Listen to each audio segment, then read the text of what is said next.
शासनपति प्रभु महावीर स्वामी को हम वंदन करते हैं। सभी गुरु भगवंतों को तिकोतों के पाठ से वंदन करते हैं। श्रद्धावान भाई और बहनों, आपके अंदर विराजित आत्मा को माजलगांव से सुभाष कोठारी का सादर प्रणाम, सादर जय जिनेन्द्र। हम प्रतिक्रमण के बारे में चिंतन कर रहे थे। प्रतिक्रमण यानी हमारे हाथ से जानकर या अनजान में जो गलती है, उस गलती के लिए जिस व्यक्ति के साथ गलती हुई उसे क्षमा मांगना। तो इसका भी क्रम दिया है गुरु भगवंतों ने। इसीलिए इसका क्रम कैसा दिया है उन्होंने? पहले सामायिक,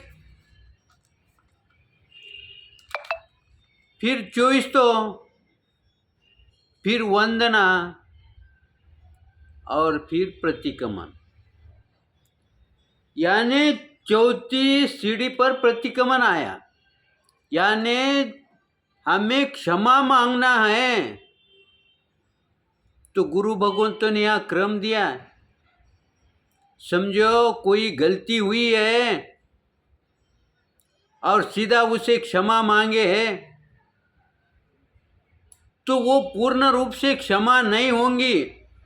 कुछ गलती के लिए वो ठीक है, लेकिन कुछ गलती के लिए वो उचित नहीं होती। ये कब ध्यान में आएगा हमारे? ये उस समय ध्यान में आएगा जब हम इस पर चिंतन मनन करेंगे। कौन सा चिंतन मनन करेंगे? गुरु भगवंतों ने इसका क्रमांक 4 पर क्यों दिया? मान लो हमें दुकान जाना है, प्रतिदिन जाते हैं, तो हम कल जाना है तो सवेरे उठते के साथ सीधा दुकान पर जाते हैं क्या? पहले हम हमारा नित्य क्रम करते, उसके बाद दुकान जाते। स्कूल जाने का है तो सीधा उठे कि स्कूल जाते हैं क्या? पहले हमारी पूर्ण तैयारी, अवलोकन, पूर्व तैयारी जो होती है वो करके हम स्कूल जाते हैं। वैसे ही किसी से क्षमा मांगना है तो उसका भी क्रम दिया है। अब क्रम क्यों दिया है? जैसा जैसा तुम इसमें आगे बढ़ोगे, चिंतन में आगे बढ़ोगे, वैसा वैसा आपके ध्यान में वो आएगा। और जब तुम जैसा जैसा आगे बढ़ोगे उस समय आपके ध्यान में ये आएगा कि गुरु भगवंतों ने ये जो क्रम दिया है ना, ये बिल्कुल उचित क्रम दिया है। हम यही ध्यान में रखते हैं, किसी से गलती हो गई, क्षमा मांगना ठीक है, ये ठीक है, गलत नहीं है, लेकिन कुछ गलती के लिए ये ठीक है। फिर क्रम क्या दिया है गुरु भगवंतों ने? पहला सामायिक, यानी पहले सामायिक। अब सामायिक बोले तो 48 मिनट की, तो हर गलती के समय क्या हम सामायिक पहले करना है क्या? ये उद्देश्य है क्या उनका? ऐसा हर समय हर घटना में ऐसा समझना उचित नहीं होगा, क्योंकि सामायिक 48 मिनट की है और फिर उसके बाद उसे क्षमा मांगना है क्या? फिर वैसा नहीं है तो फिर सामायिक पहले क्यों दी?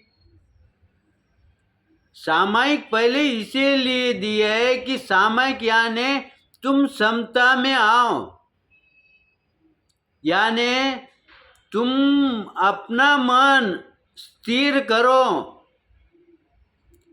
राग द्वेष इन विकारों को बाजू को हटाओ। तुम किसी से क्षमा मांगने का है और आपका मन अगर साफ नहीं होगा, शुद्ध नहीं होगा, वो क्षमा होगी क्या?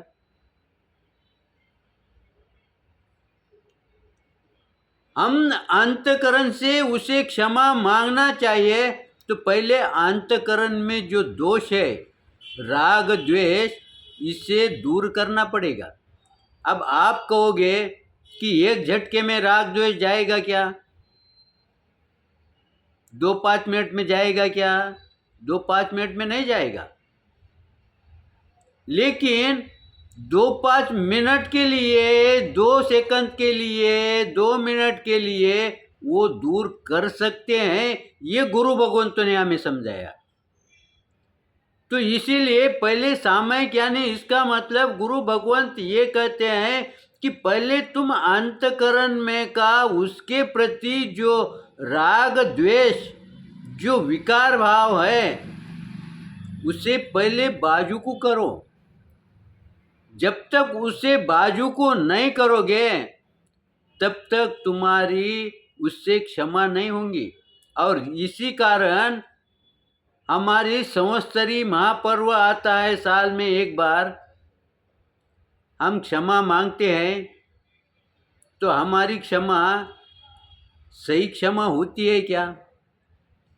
उसने अपने अंतकरण से ये पूछना कि मैंने आज सभी जीवों से क्षमा मांगी है, सही में मांगी है क्या? अगर सही में मांगी होंगी तो तुम्हारा मन हल्का होगा, तुम्हारा मन प्रसन्न होगा, तुम्हारा चेहरे पर प्रसन्नता आएगी। क्यों आएगी? क्योंकि तुमने क्षमा मांगने के पहले विकारों को दूर किया। इसीलिए गुरु भगवंत कहते हैं कि पहले विकारों को दूर करो। हम रोज के व्यवहार की क्रिया में देखते हैं, कोई चीज व्यवहार में लेना है तो पहले उसे क्लीन करते कि नहीं। मान लो हमें दूध लेना है और दूध अभी लिया और अभी उसका उपयोग करना है, फिर भी हमारे हाथ से, हमारे ही भोजन से गंदा हुए वाला पात्र में दूध लेते हैं क्या? हमें दूसरे को नहीं देने का है, हमें ही लेने का है, और पात्र गंदा हमारा ही हाथों से हुए वाला है, फिर भी हम उससे साफ करते कि नहीं। वैसे ही जब तक तुम मन को साफ नहीं करोगे, और मन को साफ करना, मन से विकार भाव को दूर करना, ये हो गई सामयिक, यानी समता में आने के लिए। क्योंकि हर जीव मेरे सामने जब आएगा उस समय मेरा उसके प्रति राग द्वेष न रहा तो हमारी क्षमा काम में आए। इसका मतलब ये नहीं है कि हमारा राग द्वेष नष्ट ही करना। नष्ट इतने जल्दी होगा क्या? नष्ट इतने जल्दी नहीं होगा, क्योंकि क्षमा हम कितने मिनट के लिए मांगते हैं? ज़्यादा से ज़्यादा 1 मिनट के लिए, 2 मिनट के लिए। क्षमा मांगने के लिए कितना टाइम लगता है?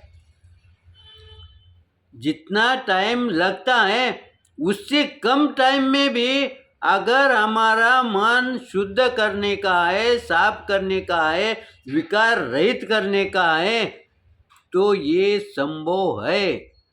इसीलिए एक वैष्णव संप्रदाय में आता है, उभा विटेवरी क्षण भरी, यानी एक क्षण भर के लिए तुम क्या करो? स्थिर हो जाओ।